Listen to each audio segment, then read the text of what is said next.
Hello, this is the KC Writers Fair Author Series, featuring local Kansas City authors. I'm your host, W.H. Mitchell, author of The Arcs of Andromeda and The Dragons of Andromeda. Today we're speaking with J.R. Frontera. J.R. is the author of several books, including the steampunk Western series, The Legacy of Lucky Logan, and the humor sci-fi series, Starship Ass. Hello, JR. Thank you very much for joining us today. Thank you for having me. You're the author of a Western steampunk series called The Legacy of Lucky Logan. First thing I'd like to ask is what draws you to not only steampunk, but the Western version of that? That's a very good question.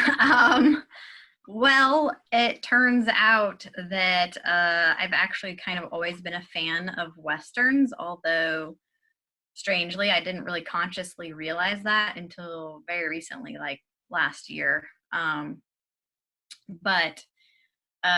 it turns out that once I started thinking about it, I realized that there was a lot of Western movies that I really, really enjoyed. And then there was a lot of the Western tropes that I just loved, even in other movies. If there was any kind of like shootout at high noon or anything like that, I was like all about it. I was so excited. And then once I started thinking about it, I was like, well, if I love this genre so much, why have I never written one? Like, this doesn't make any sense. So I ended up randomly getting an idea actually for a villain. And I thought this would be absolutely perfect for, this Western random idea that I wanted to write. And so the whole thing started building off of the villain that came into mind. But then as I actually even started drafting. Originally, it was just going to be a short story, like an intro to the world or whatever, to explain some backstory. So I just started writing this short story, like purely just for fun. I was actually still working on the Starship Ass series at the time, but I just kind of started that as like a side project, not really seriously. But then I came to a point where the main character got injured, and this was supposed to be a historical Western. So it was supposed to be in like the mid 1800s. And I thought, oh, this is actually pretty bad. I'm not sure if he could actually live through this in the mid 1800s. Yeah. So I was like, I could either completely redo this whole scene that I just wrote, or I could try to figure out how to make him live. So I started doing some research. I talked to an EMT friend of mine, and he was like, well, he could survive. Like, you could do this and this, blah, blah, blah. And they had this, yada, yada. It's like, or you could just give him a robot leg. And I was like, actually. Many things can be fixed by robotics, I think. Right. And I was like, I do love steampunk. So then that kind of was that little thread that got inserted there. And then I was like, I don't know. I kind of wanted this to be historical Western. But then the more I thought about it, because I've really liked steampunk for a long time too. And I think just because I sort of also enjoy the Victorian era so much. So it's like you get to mash that with sci-fi. So it's like the best of both worlds, in my opinion. But once that got in my head, it just kind of grew from there. So. So your first book, that was Bargain at Brave Bank. And your main character, that's Van Delano, is that correct? Yes, Delano, I guess. I always said Delano at first, but apparently the common pronunciation is Delano. So I'm going with that. Yeah, I had an audiobook made for that book. And so when I was going through the pronunciation with my narrator, he had a really fun app apparently that tells you the pronunciation of words. And so I was like, oh, actually that makes sense. So we went with Delano. I should actually use that for my characters because I often don't have any idea how you actually say it out loud. Right, exactly. Yeah, I was like, well, let me just write down what that app is then, because yeah, that could be definitely handy for sure. So you talked about the villain as well. What's the villain's name? Nine-Fingered Nan is the big baddie for this series. And how did you said, is it a man or a woman? It's a woman. And how did she lose one of her fingers?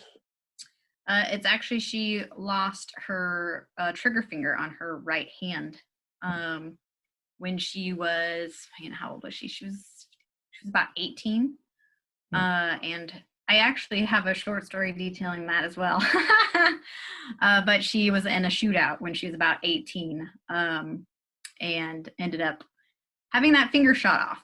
So, but she obviously lived and she learned how to shoot without that finger. And she became like the most feared outlaw in the territories when Bargain at Brave Bank starts. So, but she is older. She's like basically an outlaw grandma, pretty much. Oh, right.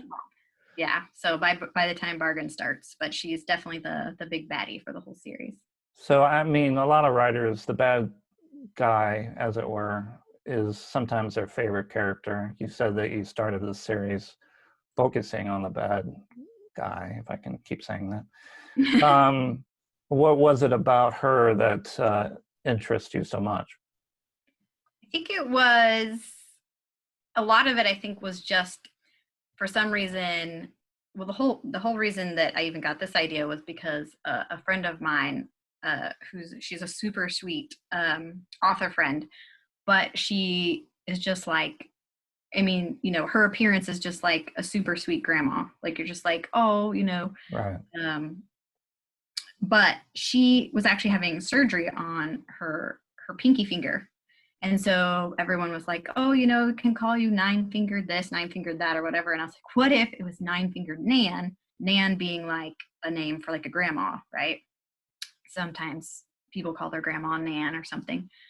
And so I was like, what if it was like an older woman who was this, badass outlaw, but she only had nine fingers? And then I was like, well, which finger should she not have? And then I was like, well, the one that would present the most challenge for her in that situation would be to lose the trigger finger of her dominant hand.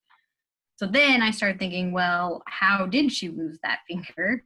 Which, created that whole backstory. And then the backstory kind of meshed with the very, very bare bones seed that I had for the Western idea in the first place. Which, yeah, that has drastically changed since the original idea. But once the nine-fingered Nan character came in, that was like the kind of like the spark that lit everything off. So what that other idea was missing was the true source of conflict. And then so once I had Nan, she became the conflict, and then they got linked when it turned out that Van's father was actually the one who shot off her finger when she was 18. So then it builds into this whole like multi-generational thing. Yeah. So then it ended up being lots of fun, and it ended up spawning a lot of books. Is it kind of like a family feud of sorts? It is kind of, yeah, it's kind of turned into that over the years. It kind of started as, Van's father and her butting heads repeatedly throughout their lives. And then now it's carried over to Van.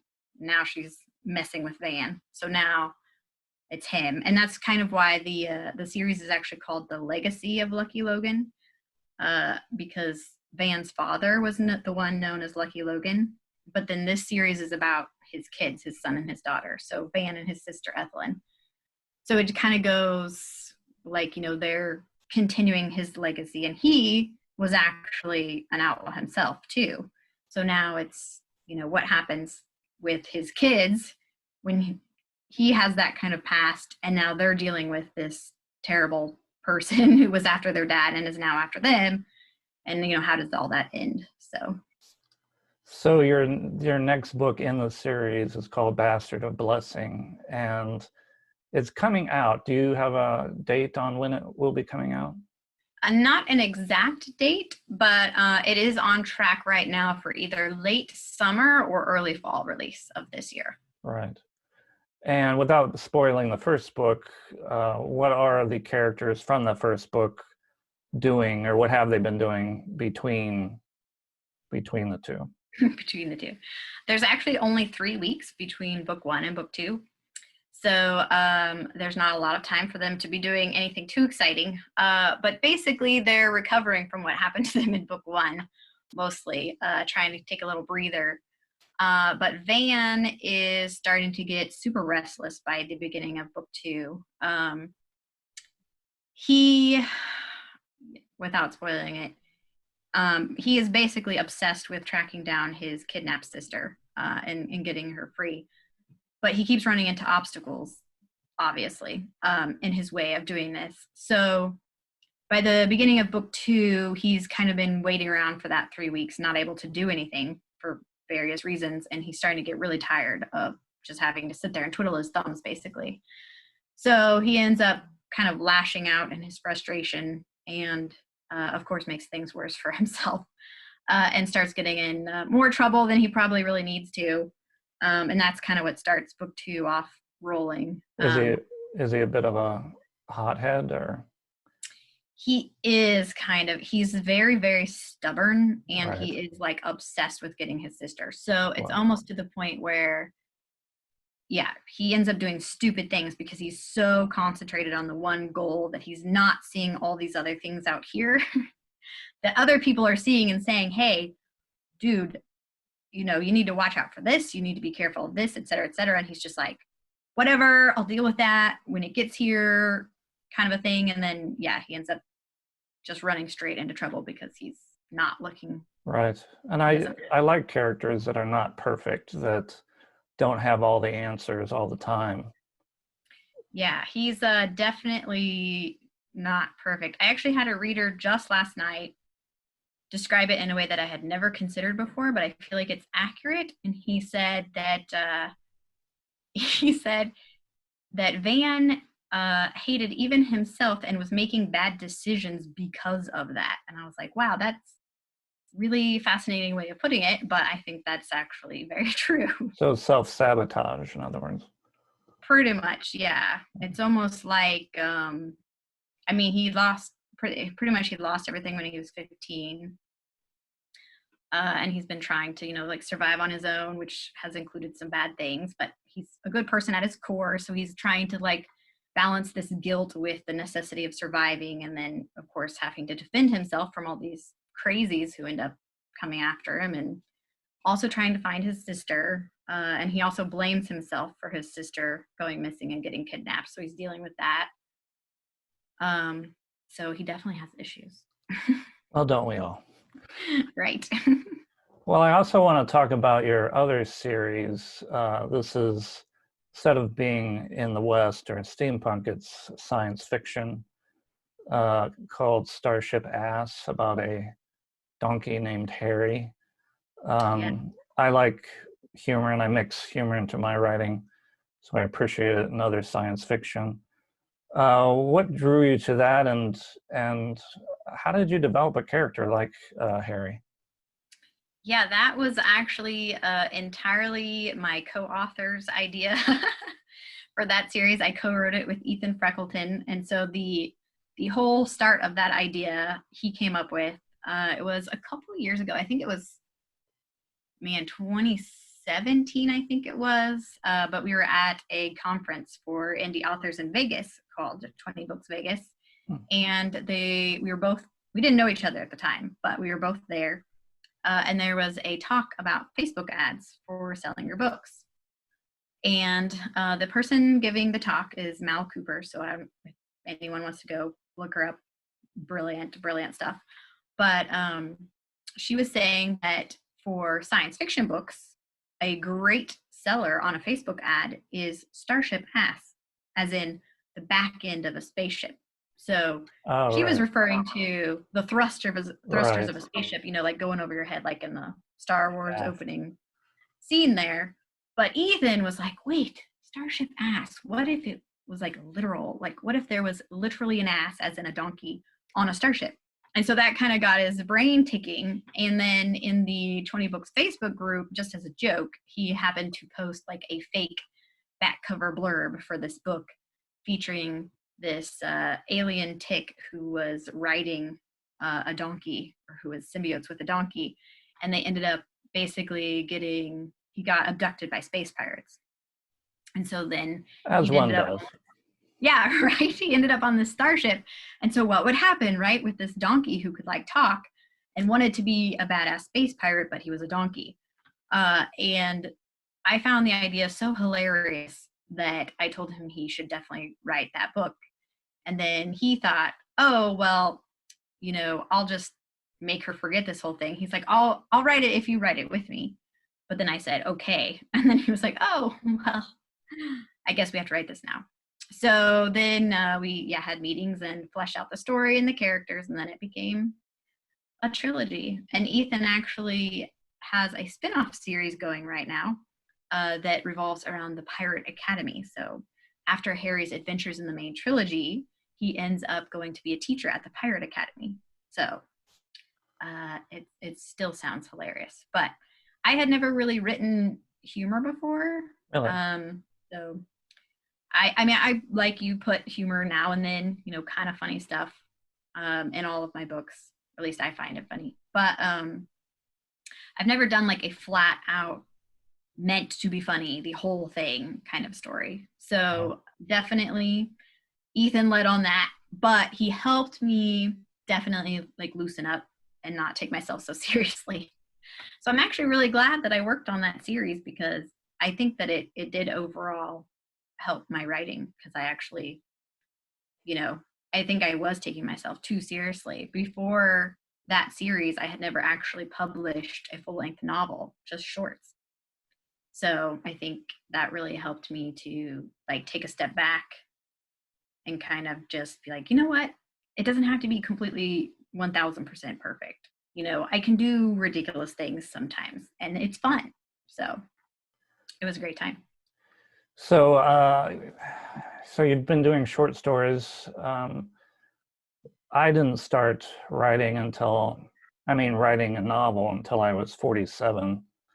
But I was making stories literally before I could write or even read. And I read in your bio that that was similar for you as well. What was it about making these stories that had interested you for so long? Yeah. I don't actually even remember why I originally even started doing them, but I would draw out like picture stories, like in crayon.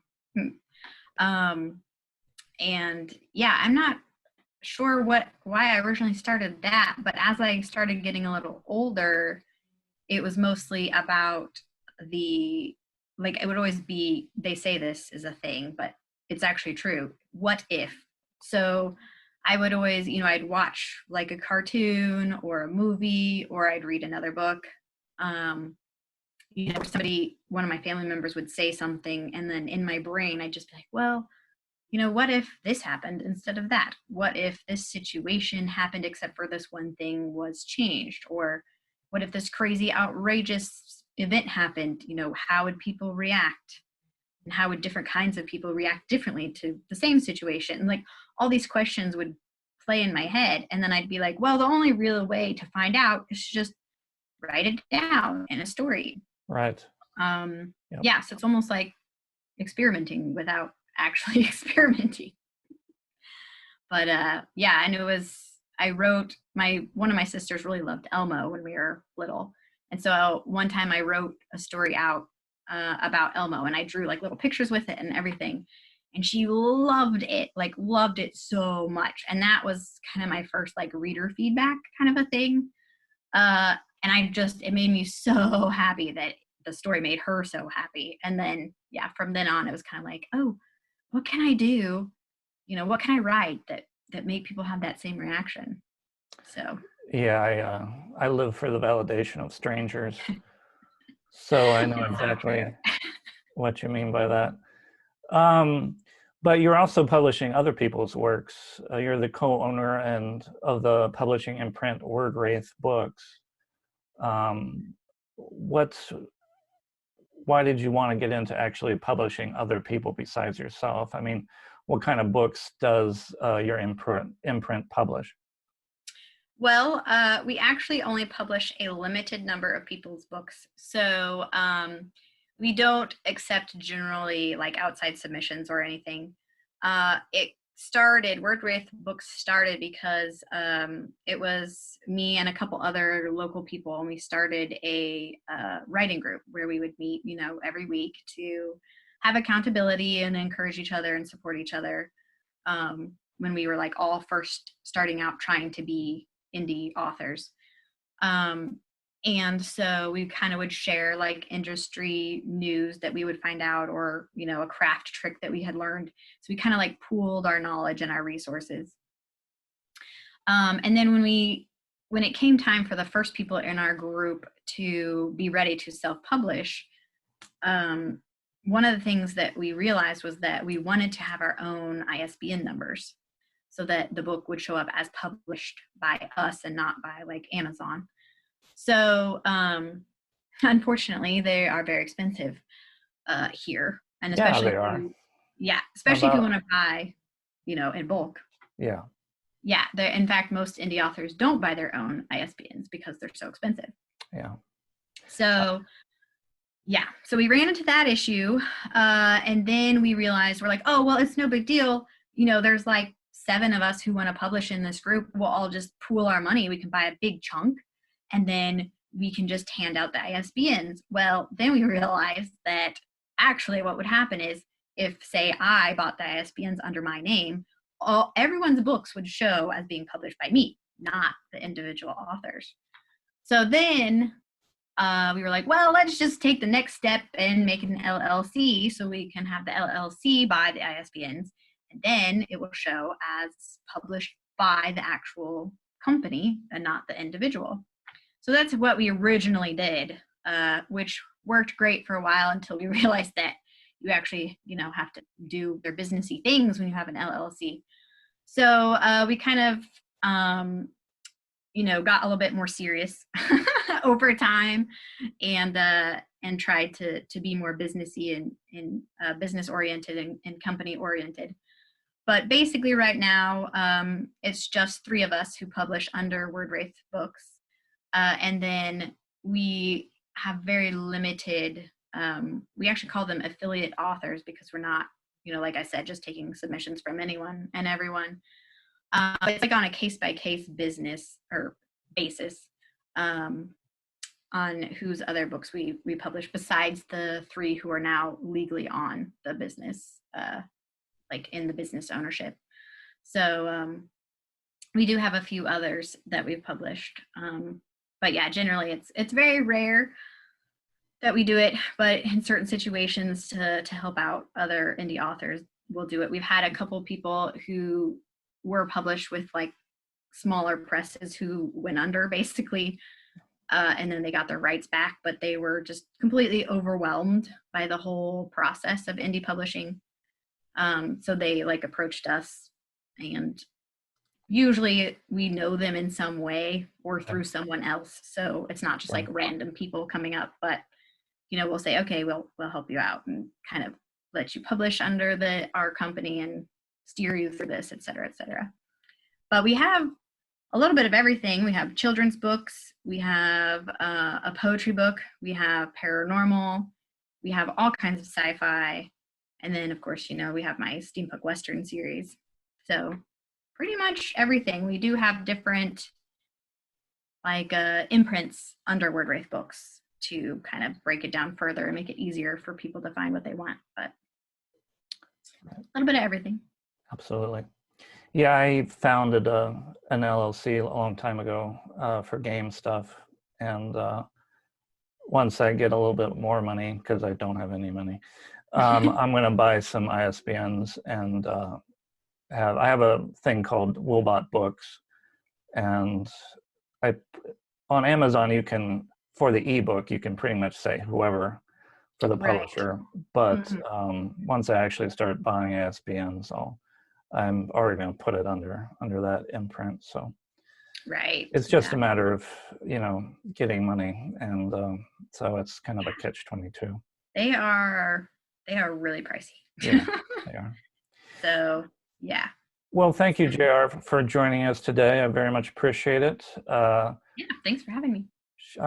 You're scheduled to be at the KC Writers Fair once we hopefully get that going. Not sure when, but definitely it's going to happen. And I look forward to seeing you there, and as well as the other authors. So again, your next book, Bastard Blessing, is coming out this summer. Is that right? Yep. Late summer or early fall. All right. Definitely in there somewhere. Very good. Well, I hope everyone takes a look at that, as well as your other books that are already on your site. Again, thank you, and I hope you have a good rest of your week. Thank you very much. You too. Thank you. Thank you. Thanks to J.R. Frontera for joining us. If you'd like to read her books, they're available on her website, jrfrontera.com. The author series is brought to you by the KC Writers Fair, coming to the Indian Creek Library in Olathe, Kansas. See our Facebook page for dates and times. I'm your host, W.H. Mitchell. Until next time, goodbye.